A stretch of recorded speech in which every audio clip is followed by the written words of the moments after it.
ya. Karena kita kan mengharapkan manusia berkualitas.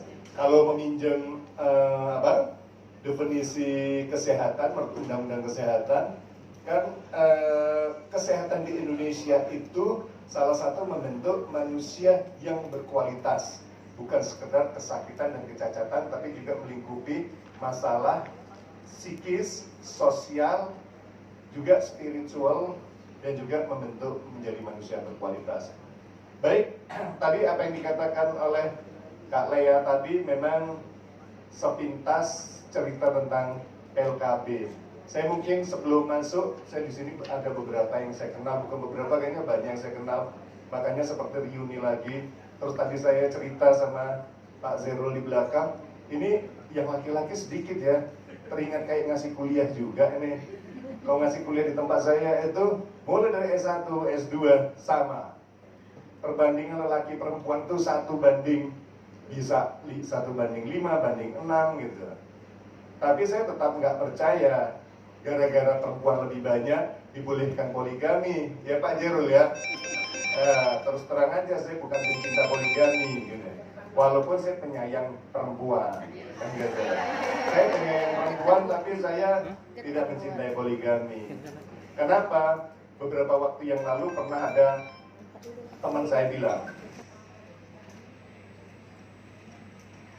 ini kalimat ikhlas itu tidak banyak menuntut imbalan. Walaupun dalam pelaksanaan di lapangan, pelayanan yang diberikan ada berbuntut atau berhubungan dengan wirausaha. Jadi kalau kalimatnya wirausaha, ada juga ikhlas, tetapi ikhlas di sini tidak semua pasien itu dipandang sama oleh bidan. Jadi ada yang memang hati nurani yang memang harus kita katakan ikhlas di dalam memberikan pelayanan. Nanti kita berbicara tentang bagaimana hati kita di dalam memberikan pelayanan. Yang pertama untuk ikhlas ini adalah berpikir positif. Semua yang kita lakukan harus kita anggap itu positif. Jadi jangan pernah menganggap itu hal yang negatif, terutama masalah jasa. Ya. Yang kedua, kita melakukan relaksasi untuk pereda emosi. Ini juga merupakan suatu hal yang perlu dilakukan untuk ikhlas. Yang ketiga, memaafkan adalah cara yang elegan untuk menjalani kehidupan. Jadi ada banyak teori-teori yang saya kutip ini sebenarnya untuk kalimat ikhlas. Baru yang keempat, sesuatu yang ditanamkan akan dipetik untuk masa depan. Maksudnya hari ini kita memberikan pelayanan yang ikhlas, itu dampaknya. Kenapa saya katakan demikian? Saya memberikan pelayanan kepada mahasiswa. Ada mahasiswa yang mengalami masalah dan sebagainya. Kita lakukan pendekatan dan tidak memikirkan belakang-belakangnya gimana. Dan akhirnya memang mahasiswa ini lepas dari masalah itu, tetapi dampaknya apa? Anak saya di belakang hari dia kuliah juga mempunyai masalah yang sama dan akhirnya ditolong orang juga. Jadi dampaknya ini, ikhlas ini akan ada di kemudian hari. Dan si yang melayani di masyarakat, tetapi yang dilayani oleh bidan ini adalah wanita yang mulai dari sistem reproduksinya bekerja sampai dia habis masa reproduksinya. Jadi siapa itu? Wanita remaja.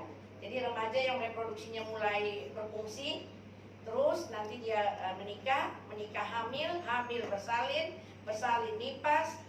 Waktu dia bersalin punya anaknya bayi baru lahir sampai dengan prasekolah.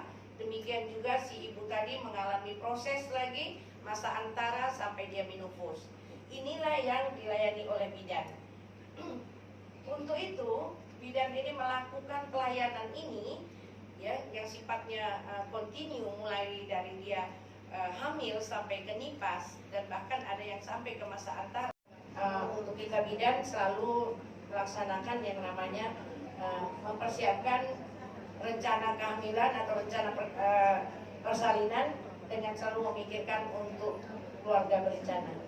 Di bidan dalam peningkatan pelayanan keluarga berencana, pertama adalah pengembangan kebijakan tentang pelayanan KB, KIE, peran serta masyarakat dalam KB dan Kespro. Yang kedua, peningkatan akses dan pelayanan KB dan Kespro. Yang ketiga adalah peningkatan penggunaan kontrasepsi yang efektif dan efisien, penyediaan alat, obat, cara kontrasepsi memprioritaskan keluarga miskin, dan yang kelima penyelenggaraan promosi dalam pemenuhan hak Kespro termasuk KY dan konseling. Jadi inilah manfaat dari strategi bidan dalam peningkatan pelayanan keluarga berencana. Ini kan ibu-ibu untuk menurunkan AKI dan AKB. Saya rasa demikian yang bisa saya sampaikan. Banyak yang slide-slide kita lewatkan dan mungkin lebih baik kita untuk tanya jawab. Baik, kita buka sesi tanya jawab ya Bu.